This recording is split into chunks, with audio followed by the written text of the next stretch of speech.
बेसीसहर नगरपालिका, लमजुङ जिल्ला, गण्डकी प्रदेश, नेपाल। गण्डकी प्रदेशको लमजुङ जिल्ला स्थित बेसीसहर नगरपालिका निकै अनुपम प्राकृतिक सौन्दर्य, प्रचुर जैविक विविधता, बहुजातीय, बहुभाषिक, बहुधार्मिक तथा सामाजिक विशेषता एवं ऐतिहासिक र सांस्कृतिक सम्पदाहरूले सजिएको एउटा रमणीय स्थानीय तह हो। यो नगरपालिका 127.64 वर्ग किलोमिटर क्षेत्रफलमा फैलिएको छ भने सामुद्रिक सतहबाट 650 देखि 1958 मिटरसम्मको उचाइमा यो नगर अवस्थित छ। पूर्वमा दोर्ती गाउँपालिका, पश्चिममा क्लोसोथार गाउँपालिका र मध्य नेपाल नगरपालिका, उत्तरमा मर्स्याङ्दी गाउँपालिका र दक्षिणमा सुन्दरबजार नगरपालिकासँग बेसीसहरको सिमाना जोडिएको छ। यस नगरमा जम्मा 11वटा ओडाहरू रहेका छन्। यो लमजुङ जिल्लाको जिल्ला सदरमुकाम पनि हो। लमजुङ जिल्लाको केन्द्र भागमा बेसीसहर नगरपालिका रहेको छ र बेसीसहर नगरपालिकाको नाउँ यति बेला राखिएको होइन। 16औं शताब्दीमा शाहवंशका प्रतिनिधिहरू, राजाहरू गर्मी याममा गाउँ सहरमा बस्ने र जाडो याममा बेसी सहरमा बस्ने भएको कारणले बेसीबाट नै बेसीसहरको नाउँ राखिएको हो। लमजुङ जिल्लाका 8वटा पालिकाहरूमध्ये बेसीसहर नगरपालिका सबैभन्दा ठुलो पालिका हो, नगरपालिका हो। यो जनसङ्ख्याका हिसाबले पनि यसमा धेरै जनसङ्ख्या बसोबास गर्दछन्। निकै बेजोड र अद्भुत पर्यटकीय सम्पदाहरूका कारण बेसीसहर आफैमा एउटा पर्यटकीय नगरी हो। यसलाई अन्नपूर्ण पदमार्ग तथा मनाङ जिल्लाको प्रवेशद्वार भनेर पनि चिनिने गरिन्छ। मनाङ्गे चौतारा भनेको तपाईको अलिकति नेपालकै ब्रान्ड जस्तो विदेशीहरू पनि मनाङ्गे चौतारा भन्छ। यो मनाङ्गे चौतारा भन्ने चिन्ने वातावरणले गर्दाखेरि बेसीसहर आउने पर्यटकको 80% पर्यटकहरू मनाङ्गे चौतारामै बस्नुहुन्छ। अहिले मनाङ्गे चौतारामा होटल व्यवस्थापनदेखि लिएर बस्ने खाने सुविधा सम्पन्न होटलहरू भएको कारणले र मनाङ जाने गाडीहरू पनि यहीँबाट लाग्ने, बसपारबाट लाग्ने गर्दाखेरि यो होटल व्यवस्थापन र पर्यटकमा पनि यो हाम्रो वडा नम्बर 7ले छलाङ मार्दै गरेको छ। समृद्धिका प्रशस्त सम्भावनाहरू भए तापनि स्थानीय तहको निर्वाचन अगाडिसम्म यहाँ सडक, सिँचाइ, खानेपानी, कृषि, शिक्षा र स्वास्थ्य क्षेत्रको विकासको लागि कुनै व्यवस्थित योजनाहरू बनेकै थिएनन्। 2072 सालको विनाशकारी भूकम्पले नागरिकहरूलाई घरबार विहीन बनायो भने विद्यालय भवन तथा स्वास्थ्य चौकी अस्थायी टहरामुनि सञ्चालनमा थिए। त्यसै क्रममा 2074 साल वैशाखमा पहिलो स्थानीय तहको निर्वाचन सम्पन्न भयो। नयाँ व्यवस्था भएकाले कर्मचारी, प्रशासनिक भवन र आवश्यक ऐन कानुनहरूको अभाव पनि थियो। यी सबै परिस्थितिहरूलाई नियाल्ने हो भने स्थानीय तहको निर्वाचनबाट निर्वाचित नगर प्रमुख गुमान सिंह अर्यालका सामु अनगिन्ती चुनौतीका चाङहरू थिए। उहाँले परिस्थितिको विश्लेषण गर्दै प्राथमिकता निर्धारण गरी नगरको समृद्धिको लागि निरन्तर रूपमा काम गरेकै कारण हिजोको भन्दा आजको बेसीसहर विकसित र सम्पन्न बन्दै गइरहेको प्रष्टै देख्न सकिन्छ। यो अत्यन्तै पुरानो सहर भएको कारणले मापदण्ड अनुसारको यो सडक छैन। सर्वोच्च अदालतको मुद्दाले पनि अहिले घर भत्काउन नमिल्ने, क्षतिपूर्ति दिएर मात्रै भत्काउने भन्ने व्यवस्था भएको हुनाले जे जस्तो छ त्यसैले उपयोग गरेका छौँ र बजारका झन्डै 50वटा सडकहरू ढलान र पिच गर्ने, सडक बत्ती बाल्ने, खानेपानीको व्यवस्थापन गर्ने, सडकमा चाहिँ सडकको नालीमा चाहिँ स्ल्याबहरू हाल्ने काम गरेका छौँ र सडकमा धेरै जसो हामीले फोहोर व्यवस्थापनका निम्ति बाल्टीहरू उपलब्ध गराउने, डस्टबिनहरू उपलब्ध गराउने, ट्राफिक प्रहरीसँग मिलेर, प्रहरी प्रशासनसँग मिलेर यातायातको व्यवस्थापन गर्ने काम पनि गरेका छौँ।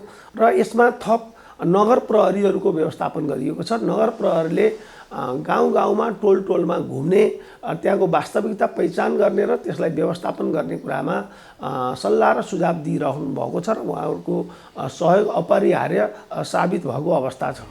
यसमा नगर उपप्रमुख लक्ष्मी अधिकारी, ओडाका जनप्रतिनिधिहरू र कर्मचारीहरूको पनि महत्त्वपूर्ण भूमिका उत्तिकै छ।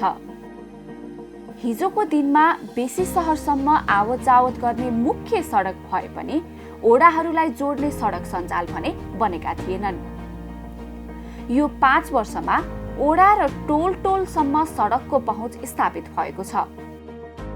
यो ओडाभित्र रहेका हरेक भित्री सडकहरू पनि हामीले कालोपत्री गर्ने कामहरू, ढलन गर्ने कामहरू पनि हामीले सकिसकेका छौँ। यो चाहिँ जनता र नगरपालिकासँग साझेदारी गरेर चाहिँ हामीले त्यो काम गरेका छौँ। ट्र्याकहरू खोलेर सडकलाई पिच गर्ने, फराकिलो बनाउने तथा स्तरोन्नति गर्ने कार्य पनि द्रुत गतिमा जारी छ। यसले नागरिकहरूको आवत जावतलाई सहज बनाएको छ। काठमाडौँबाट यहाँ झन्डै 5 घन्टा लाग्छ, डुम्रेबाट यहाँ 1.5 घन्टा लाग्दछ। यो बाटो चाहिँ अन्नपूर्ण राउन्ड हुँदै यो मुस्ताङमा निक्लिन्छ। यो अन्नपूर्ण राउन्डको यो प्रवेशद्वार पनि हो। हिजो चाहिँ डुम्रे बेसरको बाटो अत्यन्तै साँगो र जीर्ण अवस्थामा थियो। यति बेला बनिरहेको अवस्था छ। प्रत्येक वार्डमा जाने यो पहुँच मार्गहरू थिएन। अहिले हामीले अलवेदर बनाएका छौँ। कहीँ ग्राभेल गरेका छौँ, कहीँ अस्थायी नाली खनेका छौँ, कहीँ पक्की नाली खनेका छौँ। कतिपय बाटो ब्ल्याक टप भइरहेको अवस्था छ। त्यसैले आवत जावत गर्ने कुरामा त्यति समस्या छैन। तर पनि नगरपालिका दुर्गम छ र नागरिकहरूलाई अझै भने जस्तो सुविधा उपलब्ध हुन सकेको अवस्था छैन। बेसी सहर कृषि उब्जनीका लागि पनि निकै उर्वर भूमि मानिन्छ। कृषि पेसामा आबद्ध किसानहरूका लागि नगरपालिकाले तालिम, मल, बिउ बिजन, अनुदान र कृषि उपकरण उपलब्ध गराउने कार्यलाई निरन्तरता दिइरहेको छ। अनुदानको कार्यक्रम नगरपालिकाबाट हुन्छ। त्यही भएर नगरपालिका थ्रो अब जस्तै कृषकहरू पशुपालनमा दिएको छ, अब त्यहाँनिर तरकारीहरूमा दिएको छ, ट्र्याक्टरमा 50% दिएको छ। यहाँ अन्न बाली सहित तरकारी, फलफुल तथा नगदे बालीहरूको लागि अनुकूल हावापानी पनि छ। बेसर नगरपालिका वडा नम्बर 6 बढी यो कृषिमा बढी आश्रित रहेको छ। कृषि उत्पादन हुने र पशुपालनदेखि लिएर अनि केही तरकारी उत्पादन गर्ने गर्छन्। र अहिले आएर मान्छेहरूलाई के भन्छ भने आय आर्जनको क्षेत्रमा चाहिँ कृषितिर, यो दुग्ध व्यवसायमा अनि तरकारी बिक्रीमा अलिअलि भएको चाहिँ देखिन्छ। टोल टोलमा चाहिँ बाटोहरू खुलेका छन् र प्रत्येक टोल टोलमा सामुदायिक भवनहरू बनेका छन् र धेरै ठाउँमा पानीको सिँचाइहरू बनेको छ। खानेपानीलाई केही हदसम्म व्यवस्थित गर्न सकिएको छ। हाम्रो यो बेसर नगरपालिकाबाट नजिकमा रहेको बेसर नगरपालिका वडा 2 मर्स्याङदेखि तिरमा रहेको वडा कृषि क्षेत्रमा असाध्यै राम्रो छ। यहाँ धेरै जसो तरकारी खेती हाम्रो बेसर बजारलाई पुगिरहेको छ। गाडी यहाँबाट जान्छन् भने 15-20 जना डोको बोकेर तरकारी, फ्रेस तरकारी यहाँबाट लानुहुन्छ। दुध लाने धेरै जना 30-40 जना यहाँबाट दुध लिएर बेसर जानुहुन्छ। हामीले बेसर नगरपालिकाले र वडाले बजेट हालेर अहिले 98% घरमा एक घर एक धारा छ। यो भेग विशेष गरी अर्ग्यानिक उत्पादनको लागि निकै चिर परिचित छ। कृषि उत्पादन वृद्धिको लागि होस् वा कृषिसँग सम्बन्धित अन्य कुनै सहयोग, नगरले हर तरहको सहयोग र सहकार्य गरिरहेको छ। कृषि उत्पादनलाई वृद्धि गर्न नगरले खेतमा सिँचाइको सुविधालाई विस्तार र व्यवस्थित पनि गरिरहेको छ। यहाँका कृषकले पशुपालनका माध्यमबाट पनि आय आर्जन गरिरहेका छन्।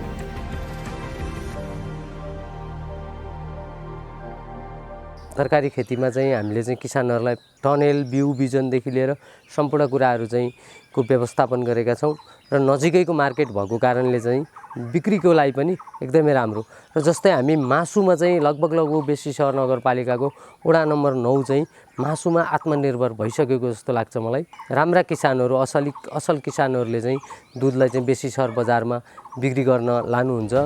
विगतमा यस नगरका सबै घरधुरीहरूमा खानेपानीको पहुँच थिएन, तर आजको दिनमा खानेपानीकै लागि सङ्घर्ष नै गर्नुपर्ने अवस्था छैन। यसका लागि नगरले भएका स्रोतहरूको व्यवस्थापन र लिफ्टिङ प्रविधिबाट पनि नगरवासीलाई खानेपानीको सुविधा उपलब्ध गराइरहेको छ। बेसी सहर नगर बिस्तारै शैक्षिक हब बन्ने दिशातर्फ उन्मुख छ। विशेष गरी प्राथमिक शिक्षा र प्राविधिक शिक्षामा नगरपालिकाले चासोका साथ काम पनि गरिरहेको छ। नगरले सुविधा सम्पन्न विद्यालय भवन निर्माणदेखि विषयगत शिक्षकको व्यवस्था, शैक्षिक सामग्री, विभिन्न छात्रवृत्ति कार्यक्रम मार्फत विद्यालयलाई सहयोग पनि उपलब्ध गराइरहेको छ।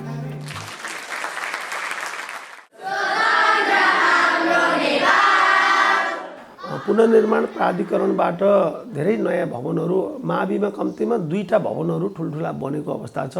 शौचालय बनेको अवस्था छ। विज्ञान प्रयोगशाला उपलब्ध गराएको छ। आइसिटी यो कम्प्युटरहरू हामीले उपलब्ध गराएका छौँ। घेराबारहरू उपलब्ध गराएका छौँ हामीले। यसरी पुस्तकालयहरूको व्यवस्थापन हामीले गरेको अवस्था चाहिँ छ। शिक्षक जहाँ छैनन्, पुगेको छैन, त्यसको व्यवस्थापन निजी स्रोतबाट पनि नगरपालिकाले रकम दिएर त्यो व्यवस्थापन गरेका छ र बालबालिकाहरूलाई चाहिँ यो चाहिँ खाजाको व्यवस्थापन गर्ने काम भएको छ। शिक्षासँगै स्वास्थ्य उपचार सेवालाई सहज बनाएर विगतमा सामान्य उपचारको लागि पनि टाढा टाढा धाउन बाध्य नागरिकहरूलाई राहत महसुस गराउन नगरपालिका सफल भएको छ। यहाँबाट मान्छे बेसर जानुपर्ने सानो सुगर अरू अन्य टाइफाइड युरिक एसिड सबै कुरा हेर्नको निम्ति रगतमा भएको कुरा हामी बेसर जाँदा हामीले यहाँ 500-600 न्यूनतम 600-700 चाहिँ खर्च गर्नुपर्ने कुरा, त्यो कुरा चाहिँ यहीँ ल्याब भएको हुनाले हामीले ल्याब स्थापना गरेपछि अहिले ल्याबको सुविधा यहाँको जनताले पाए। आधारभूत उपचार तथा औषधिहरूको सेवा पनि दिइरहेका छन्। यस्तै एम्बुलेन्सको व्यवस्था र बर्थिङ सेन्टरको स्थापनाले नगरवासीहरूलाई धेरै राहत महसुस पनि गराइरहेको छ।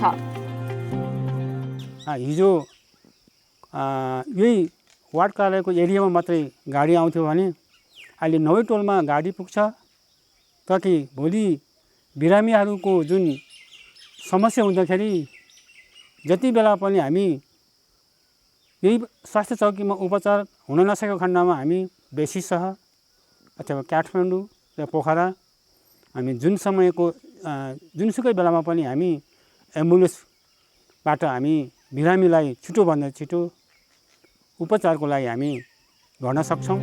नगरपालिकाले नगरपालिकाभित्रका ज्येष्ठ नागरिक, बालबालिका तथा विपन्नहरूको उपचारका लागि सहयोग गर्ने कार्यलाई पनि निरन्तरता दिइरहेको छ। कोरोना भाइरसले मुलुक नै आतंकित भइरहँदा नगरपालिका र ओडाहरूका जनप्रतिनिधि तथा कर्मचारीहरूको निरन्तर खटाइले कोभिड-19 को परीक्षण, क्वारेन्टिन र आइसोलेसनको व्यवस्था, संक्रमितको उपचार तथा खोप कार्यक्रम प्रभावकारी भएकै कारण बेसी सहर मोडेलको रूपमा चर्चा समेत पाएको थियो। स्वास्थ्य क्षेत्रका सन्दर्भमा भन्नु हुँदा हामीलाई कोभिडले धेरै दुःख दियो। कोभिडको व्यवस्थापनका निम्ति एम्बुलेन्सको व्यवस्था गऱ्यौँ र लकडाउनको बेलामा पोखरा, दमौली, चितवन र काठमाडौँमा बिरामीहरू बोक्यौँ। दीर्घ रोगीहरूले खाने औषधि हामीले आफै एम्बुलेन्स मार्फत खरिद गरेर ल्याएर खुवाउँ। सामान्य औषधि नगरपालिकाले घर घरमा लगेर चाहिँ खुवाउने काम गर्यो। कोभिड सस्पेक्टेड व्यक्तिहरूलाई गाउँबाट यहाँ ल्याउने र यहाँबाट गाउँमा पुर्याउने कुरा हामीले चाहिँ निःशुल्क गऱ्यौँ। सबभन्दा पहिला PPE खरिद गऱ्यौँ र हामीले अस्पताललाई व्यवस्थित गर्ने भनेर चाहिँ अस्पताललाई चाहिँ हामीले झन्डै 14 लाख भन्दा बढी रकम उपलब्ध गराउने काम गऱ्यौँ। 173 क्वारेन्टाइन कक्षा हामीले निर्माण गऱ्यौँ। स्वास्थ्य कर्मीहरू भर्ना गरेका छौँ, औषधि उपलब्ध गराएका छौँ र भवनहरू मर्मत सम्मार गर्ने काम गरेका छौँ। स्वास्थ्य क्षेत्र व्यवस्थित ढङ्गले नै चलेको अवस्था छ। समग्रमा हेर्दा बेसी सहरमा यो 5 वर्षमा शिक्षा तथा स्वास्थ्य क्षेत्रमा धेरै सकारात्मक परिवर्तनहरू भएको महसुस गर्न सकिन्छ। स्थानीय तहको निर्वाचन हुँदासम्म अन्योलमा रहेको भूकम्पपछिको पुनर्निर्माणको काम सम्पन्न भएर निजी आवास, विद्यालय तथा अन्य सामुदायिक संरचनाको निर्माण भई नगरको रूप नै बदलिएको छ। यदि नगरपालिका र ओडाका जनप्रतिनिधिहरू नभइदिएको भए यति छिटो यो कामले पूर्णता पाउने कल्पना गर्न सकिँदैनथ्यो। हामी निर्वाचन भएर आउँदा जनताका इच्छा र आकाङ्क्षाहरू थुप्रै थिए। त्यही इच्छा आकाङ्क्षाका रूपमा हामीले जनप्रतिनिधिको रूपमा थालना गरेका थियौँ। हामीहरूले चाहिँ गर्दा शिक्षामा, स्वास्थ्यमा, खानेपानीमा, बाटोघाटोमा हरेक कुरा किसिमका सुधार गरेका छौँ भन्ने लाग्छ। युवाहरूका लागि खेलकुद मैदानदेखि विविध प्रतियोगिताहरूको आयोजना र गाउँघरमै रोजगारीको अवसर सिर्जना गर्न नगरले पहिलो कार्यकालमा धेरै प्रयासहरू गरेको छ। विकास निर्माण मात्र नभएर सुशासन प्रवर्धन र चुस्त दुरुस्त प्रशासनिक सेवा प्रवाह गर्नका लागि नगरबाट यो अवधिमा धेरै राम्रा प्रयासहरू भएका छन्। अहिले आवश्यक कर्मचारी मात्र नभएर प्रशासनिक भवन, ऐन र कानुन समेत बनिसकेका छन्। हामीले सेवा प्रवाहको सम्बन्धमा यही मौजुदा जनशक्तिलाई उपयोग गर्दै सकेसम्म छिटो, छरितो, सहज तरिकाले सेवा प्रवाह गरिरहेका छौँ हामीहरूले र सकेसम्म जनताको चाहिँ गुनासो आउनै नदिने र यदि भनौँ न सेवा प्रवाह गर्ने सन्दर्भमा गुनासो आयो भने पनि त्यो गुनासोलाई सम्बोधन गर्दै हामीहरू चाहिँ अगाडि बढेका छौँ। योजनाहरूको कार्यान्वयन प्रभावकारी भए नभएको विषयमा अनुगमन गर्न नगर उपप्रमुखको संयोजनमा अनुगमन समिति गठन भएको छ। मिस्टेक पनि हुनसक्ने अवस्था पनि रहन्छ। काम गर्दै गर्दाखेरि अब उपभोक्ता समितिले गर्ने कामहरू, ठेकेदारहरूले गर्ने कामहरू उहाँले क्वालिटी मेन्टेन गर्नु भएको छ कि छैन, होइन, क्वान्टिटीका कुराहरू हुनसक्छन्। हरेक कुराहरू चाहिँ अनुगमन गरेपछि मात्रै थाहा हुँदो रहेछ। अनि जब हामीले अनुगमन गर्न सुरु गऱ्यौँ, त्यो अनुगमन गर्दै गर्दाखेरि कमी कमजोरीहरू जे छ त्यसलाई चाहिँ हामीले सुधार गर्ने कुराहरूमा उहाँहरूलाई त्यो अनुसारको सल्लाह सुझावहरू पनि दिने काम गऱ्यौँ भनेदेखि जति उहाँले काम गर्नुभएको छ त्यो काम चाहिँ मूल्याङ्कनको आधारमा योजनाहरूको जुन भुक्तानी दिने काम चाहिँ हामीले नगरपालिकाले त्यसरी गरिरहेको अवस्था चाहिँ रह्यो। विगतमा सामान्य प्रकृतिका झगडा र मतभेदहरू लिएर प्रहरी र अदालत धाउने नागरिकहरू अहिले उपप्रमुखकै नेतृत्वमा रहेको न्यायिक समिति मार्फत सेवा पनि लिइरहेका छन्। मेलमिलाप र कानुनी परामर्शका लागि न्यायिक समितिको भूमिका प्रभावकारी बनिरहँदा यसले सामाजिक सद्भावलाई पनि थप सुदृढ पारेको प्रष्ट देख्न सकिन्छ। मुद्दाहरू धेरै मात्रामा पर्छ। जग्गा जमिनको विषयमा चाहिँ असाध्यै धेरै विषय नगरपालिकामा चाहिँ त्यस्तो मुद्दाहरू चाहिँ पर्छ। जस्तै कुलोहरू मिचेका कुराहरू, सार्वजनिक जग्गाहरू हडेर्पेका कुराहरू, अनि एउटाले अर्कोको जग्गामा के अरे सात किल्लामा चाहिँ विवाद भएका कुराहरू, होइन, यस्ता विभिन्न किसिमका मुद्दाहरू चाहिँ हामीकोमा आउँछ। हामीले उनीहरूलाई चाहिँ दुई पक्षलाई बोलाएर छलफल गराएर अनि उनीहरूलाई मेलमिलाप गराउने काम चाहिँ हाम्रो हो। हामीले अहिलेसम्म त्यो अनुसार दुई पक्षको जितको अवस्था है, एउटाले जिते एउटाले हार्यो भनेर, जस्तै अदालतमा एउटाले जित्ने र एउटा हार्ने हुन्छ भने हामीसँग आएका उजुरीहरू चाहिँ मेलमिलाप गराएर दुई पक्षलाई चाहिँ जित गराएर पठाउने अवस्था चाहिँ सिर्जना भएको छ। हाम्रो बिचमा चाहिँ न्यायिक समितिले चाहिँ हामीलाई अलिकति यो र त्यो भनेर चाहिँ त्यस्तो व्यवहार गर्यो भन्ने खालको चाहिँ वातावरण सिर्जना भएको छैन भन्ने एउटा महसुस चाहिँ भएको छ है मलाई चाहिँ। महिलाहरूको सशक्तिकरणदेखि ज्येष्ठ नागरिक, बालबालिका, अपाङ्ग, विपन्न र युवाहरू लक्षित विविध कार्यक्रमहरू पनि नगरमा नियमित हुने गर्दछन्। आय आम्दानी गर्नको लागि हामीले यो भर्खरै मात्र लघु उद्यम विकास तालिम अन्तर्गत विभिन्न महिला दिदीबहिनीहरूलाई सिपमूलक तालिम जस्तै मौरी पालन, बाख्रा पालन र कृषि गरेर हामीले त्यसमा महिला दिदीबहिनीहरूलाई आय आर्जनतर्फ उन्मुख गराएका छौँ। बेसी सहरको सौन्दर्यता विश्वभर चिरपरिचित छ, तर स्थानीय तहको निर्वाचन अघिसम्म यहाँका पर्यटकीय गन्तव्यहरूको उचित प्रवर्धन हुन सकिरहेको थिएन।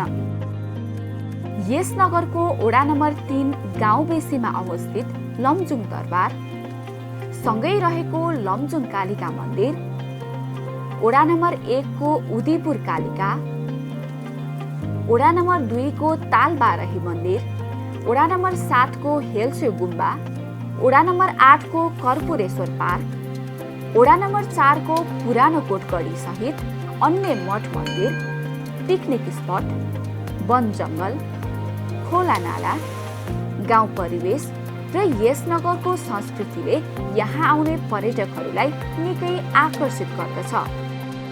यसलाई लमजुङ दरबार र कालिका मन्दिर भन्छ। यो 1540 मा स्थापना भएको र अहिले हाम्रो यो मन्दिरको परिसरभित्रमा हाम्रो यशोवर्मा शाहको शालिग स्थापना भएको छ। यो ठाउँमा आएपछि एकदम सुन्दर ठाउँ छ। यो ठाउँबाट आएर हाम्रो 13वटा नाम भएको हिमालयहरू देख्न सकिन्छ र त्यही माथि यहाँ बसोबास गर्नका लागि हाम्रो नेपालको उत्कृष्ट होमस्टे छ। या देवी सर्वभूतेषु शक्तिरूपण संस्था नमस्तस्यै नमस्तस्यै नमस्तस्यै नमो नमः। यसको किंवदन्ती धेरै पुरानो छ। जब शाहवंशको चाहिँ उदय भयो 1550 मा छन्, त्यो बेलाबाटै चाहिँ यहाँको चाहिँ यो लमजुङ दरबार शाहवंशको चाहिँ जो इतिहासमा चाहिँ सुनौलो अक्षरले लेखेर बसेको छ। विशेष गरेर यसको महत्त्व के छ भनेदेखि यो अत्यन्तै जाडो हुने जो पुष माघको समय छ, त्यो बेलामा यही हाम्रो बेसरमा चाहिँ दरबार थियो, त्यहाँ गएर चाहिँ बसोबास हुन्थ्यो।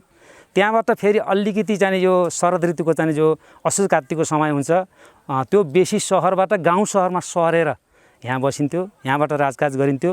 त्यो किंवदन्ती सुन्न पाइन्छ इतिहासमा। र त्यसपछिको चाहिँ अत्यन्तै गर्मी मौसममा यहाँ हाम्रो चाहिँ माथि चाहिँ गढी, पुरानकोट गढी छ, त्यहाँ गएर पनि एकदम राम्रा राम्रा चाहिँ मन्दिरका भग्नावशेषहरू छन्। त्यहाँ गएर चाहिँ राजकाज गर्ने परम्परा चाहिँ हामीले इतिहासमा चाहिँ सुन्न पाइन्छ, देख्न पाइन्छ, पढ्न पाइन्छ। बेसी सहरको समृद्धिका लागि पर्यटन क्षेत्रको योगदान महत्त्वपूर्ण हुने विषयलाई मध्यनजर गरेर नगरले यो 5 वर्षको अवधिमा पर्यटकहरूलाई आकर्षित गर्न विविध योजनाहरूलाई अगाडि बढाएको छ। यस्तै यस नगरको वडा नम्बर 3 स्थित काउलेपानी सहित अन्य होमस्टेहरूले यहाँ आउने पर्यटकहरूलाई स्थानीय परिकार र संस्कृतिद्वारा स्वागत गर्ने प्रचलन छ। यो नगरपालिका जलस्रोतको भण्डार पनि हो। सुसाउँदै बग्ने मर्स्याङ्दी र दोर्दी नदीले बेसी सहरको सौन्दर्यतालाई बढाउनुको साथै यहाँको सभ्यतालाई उजागर गर्दछ। यहाँ 70 मेगावाट क्षमताको मध्य मर्स्याङ्दी जलविद्युत आयोजनाको जलाशय पर्दछ। यसले पनि यहाँको शोभा बढाएको छ। यो नगर र्याफ्टिङ, रक क्लाइम्बिङ, प्याराग्लाइडिङ जस्ता साहसिक पर्यटकीय खेलहरूको सम्भावना भएको भूमि पनि हो। यी सम्पदाहरूलाई नियाल्दा बेसी सहर बहुआयामिक पर्यटकीय गन्तव्य हो भन्ने निष्कर्षमा सहजै पुग्न सकिन्छ। वडा नम्बर 8 मा पनि एउटा पर्यटनको हिसाबले चाहिँ एउटा चिरोनगर लागि पनि होइन, यहाँ एउटा पार्क छ। यहाँ राम्रोसँग यहाँ विभिन्न थरीको उहरू समाचारहरू बन्दैछ। यहाँ चाहिँ आउनुहुन्छ पर्यटकहरू, आउनु भएर यहाँ एकचोटि चाहिँ अब घुम्नुभयो भने यो यहाँ चाहिँ छुट्टै खालको यो उ छ कि यहाँको दृश्य भनौँ न, यहाँको यो ठाउँ, यो पार्क चाहिँ एकदम राम्रो हेर्न लायक छ है। म त्यो भन्न चाहन्छु। वडा स्तरमा यो 5 वर्षको अवधिमा भएका विकास निर्माणका गतिविधिहरूले पहिलो स्थानीय सरकारको औचित्यलाई पुष्टि गर्दछ। यसमा वडाका जनप्रतिनिधिहरूको सक्रियता र खटाई निकै प्रभावकारी भएको प्रष्ट देखिन्छ। वडादेखि नगरपालिकाको विभिन्न शाखाहरूमा कार्यरत कर्मचारीहरूको भूमिका पनि अनुकरण गर्न लायक छ। नगरवासीहरूको आवश्यकता धेरै हुन सक्छन् र छन् पनि, र त्यो आवश्यकतालाई पनि प्राथमिकीकरण गरेर प्राथमिकता क्रम निर्धारण गरेर नगरपालिकाको अथवा केन्द्रको र प्रदेशको समेत एकीकृत स्रोत र साधनबाट जनताहरूको मागलाई प्राथमिकीकरण गरेर त्यो आवश्यकतालाई सम्बोधन गर्ने चाहिँ प्रयास भएको छ। र त्यो सन्दर्भमा चाहिँ अब जनताहरूले पनि आफूलाई लागेका कुराहरू अथवा गुनासाहरू सिधै भनौँ न जनप्रतिनिधिहरूलाई पनि आएर राख्ने व्यवस्था पनि त्यो छ। र नगरपालिकाको क्षमता अनुसार अब त्यसलाई सुधार गर्नुपर्ने कुरा, परिमार्जन गर्ने कुरा, सेवा प्रवाहलाई छिटो छरितो सहज तरिकाले गर्ने कुरामा नगरपालिका सदैव अग्रसर भएर लाग्नेछ भन्ने कुरा मैले यहाँहरू सबैलाई जानकारी गराउन चाहन्छु। नगरले अगाडि बढाएका योजनाहरूलाई पूर्णता दिनको लागि यो अवधिमा बेसी सहर नगरवासीहरूबाट प्राप्त सहयोग र समर्थनलाई शब्द मार्फत वर्णन गर्न कठिन छ। बेसी सहर नगरपालिकालाई समृद्ध बनाउन अझै धेरै कामहरू गर्नुपर्ने देखिन्छ। तर त्यसको जग राख्ने काम भने पहिलो कार्यकालमा पुरा भइसकेको दृश्य स्थलगत अध्ययन भ्रमणबाट प्रष्टै देखिन्छ। यहाँ ऐतिहासिक धरोहर रहेको छ। जस्तै लमजुङ दरबार 16औं शताब्दीमा निर्माण भएको छ। शाहवंशको उद्गम स्थल पनि यही हो भन्दा हुन्छ। उदयपुर कालिका जो ऐतिहासिक मन्दिर छ, लाङदी देवी मन्दिर नाल्माको तल रहेको छ, निशान देवी कालिका चितीमा रहेको अवस्था छ। यी ऐतिहासिक धरोहरहरू हुन्। गाउँसरको दरबारभन्दा माथि गढी छ, जो भग्नावशेषहरू छन् अत्यन्तै महत्त्वपूर्ण। चितीमा मदन स्मृति पार्क आधा बनिरहेको छ। कर्पूरेश्वर पार्क सकिने अवस्थामा रहेको छ। गाईखुरे झरना हामीले 6,69,00,000 लागतमा निजी क्षेत्रलाई दिँदैछौँ। वार्षिक हामीले लिएर अब त्यहाँ छहरालाई यथावत राख्ने, पानी तानेर गर्ने भनेर त्यो पोखरीमा, यो चाहिँ हाइड्रो पावरको पोखरीमा चाहिँ जलविद्युत आयोजनको बाँधको पोखरीमा यो चाहिँ डुङ्गाहरू पनि चलाउने व्यवस्था हामीले गरिरहेका छौँ। बाल उद्यान निर्माणाधीन अवस्थामा छ, उत्कल्चो अवस्थामा छ र अरू धेरै पार्कहरूको डिपिआर भएको छ। झन्डै 14वटा डिपिआर भएको छ सडक र पार्कहरू। यस अर्थमा बेसी सहर नगरवासीको लागि पहिलो स्थानीय सरकारको पहिलो कार्यकाल ऐतिहासिक र सदैव स्मरण गर्न लायक हुनेमा दुविधा नहोला। नगरपालिकाको पहिलो कार्यकाललाई उपलब्धिमूलक बनाउन बेसी सहर नगरवासीको हौसला र सहयोग निकै अमूल्य छ।